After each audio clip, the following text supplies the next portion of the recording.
Assalamualaikum warahmatullahi wabarakatuh. Halo semua, perkenalkan, kami dari kelompok 19 TPB 21 akan menampilkan hasil tugas besar kami yang berjudul Program Perhitungan Pajak Bumi dan Bangunan di Suatu Wilayah.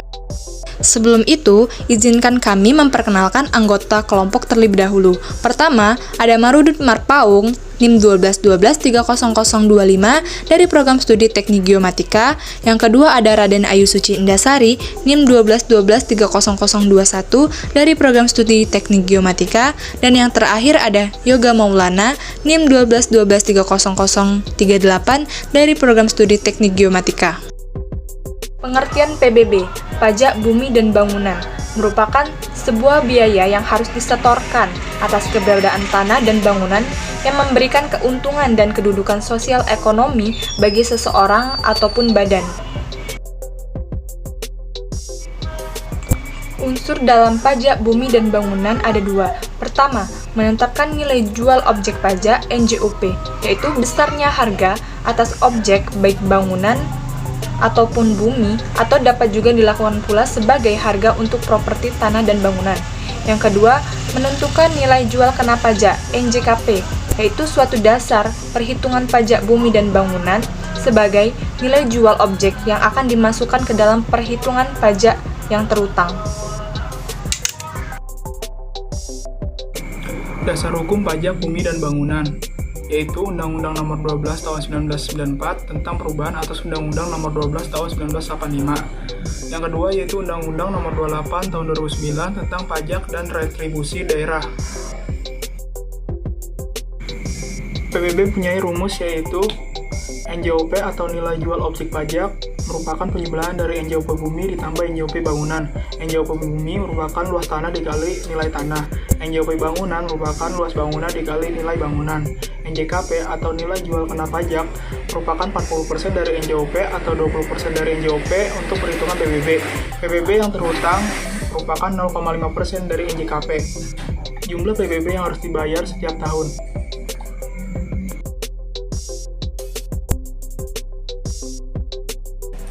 Oke, kita masuk ke pemrogramannya. Yakni dalam menghitung PBB tersebut, kita harus tahu dulu apa saja yang kita harus masukin ke dalam pemrograman ini.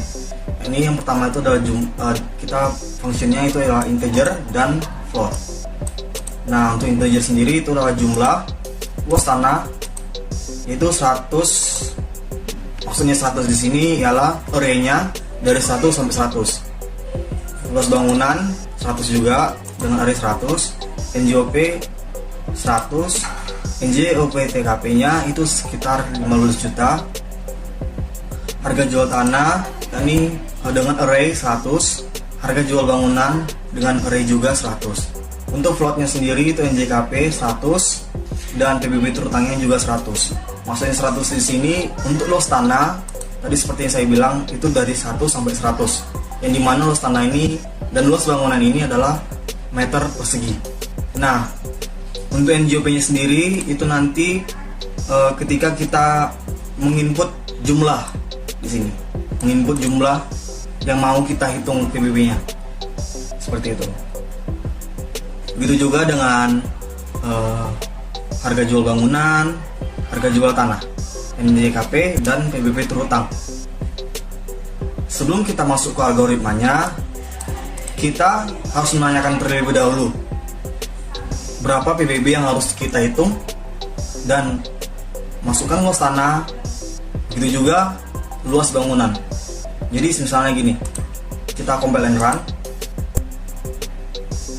Nah, kita masukkan jumlah PBB yang ingin dihitung. Kalau misalnya rumah kita ada 3 atau 4 atau 1 aja, kita buat 1. Nah, maka akan muncul masukkan luas tanah misalnya 60 dan masukkan luas bangunan 70, seperti itu. Ini untuk menanyakan jumlahnya, luas tanahnya dan luas bangunannya. Untuk algoritmanya di sini kita menggunakan perulangan for, if, else. Jadi untuk perulangan for ini ada integer dari i sama dengan 0, i lebih kecil dari jumlahnya, Nah, harga jual tanah di sini ini itu adalah rumusnya. Rumus untuk menghitung harga jual tanahnya nanti. Dan bisa kita masukkan ke NJOP-nya nanti.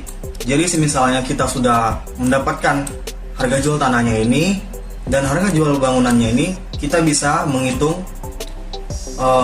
harga NJOP-nya. Jadi seperti ini, NJOP harga jual tanah ditambah harga jual bangunan, seperti itu. Nah, I di sini ialah tergantung dari jumlahnya tadi. Misalnya kalau I-nya dimasukkan 1, berarti 1 dia. Kalau misalnya 2, begitu juga. Nah, untuk if di sini kita tahu bahwa if itu adalah jika, dengan kata jika gitu kan. Nah, kalau misalnya jika NJKP-nya lebih kecil dari 1 miliar, PBB, kita bisa menghitung PBB terutangnya itu 0,05 dikali 0,2 dikali NJKP dari I. Nah, NJKP dari I itu ini. Oke. Nah, untuk else-nya yaitu kebalikannya. Jika PBB terutang itu lebih besar dari 1 miliar, maka kita bisa hitung PBB terutangnya itu 0,05 dikali 0,4 dikali NJKP-nya I, integer dari I. Itu dari sini juga. Jadi setelah kita tahu harga jualnya dan harga bangunannya, harga jual tanahnya dan harga jual bangunannya, kita bisa menghitung NJOP-nya. Dan setelah kita bisa menghitung NJOP-nya, kita bisa menghitung NJKP-nya ini. Ini yang dengan ditetapkan NJOP TKP-nya tadi, NJOP TKP-nya tadi yaitu sebesar 15 juta. Tinggal dikurangi saja gitu. Lalu jika kurang dari 1 miliar, maka PBB terutangnya bisa dikalikan seperti ini yang tadi saya bilang. Dan sebaliknya jika lebih dari 1 miliar, maka kita bisa menghitungnya seperti ini. Begitu. Nah, untuk ini ialah untuk menanyakan PBB terutang yang harus kita bayarkan. Itu seperti ini. Kita compile run dulu. Nah, karena rumah saya ada 1, jadi kita bisa masukkan jumlah PBB yang harus yang mau kita hitung itu adalah 1. Nah, seperti ini. Luas rumah saya itu sekitar 80 meter persegi dan luas bangunan 100. Maaf, salah. Itu sekitar 60. Nah, setelah kita enter, kita tahu bahwa harga yang harus kita bayarkan atau PBB terutang yang harus kita bayarkan itu sebesar 52.420. Nanti bisa digenapin dengan 53.000 atau 52.500 seperti itu.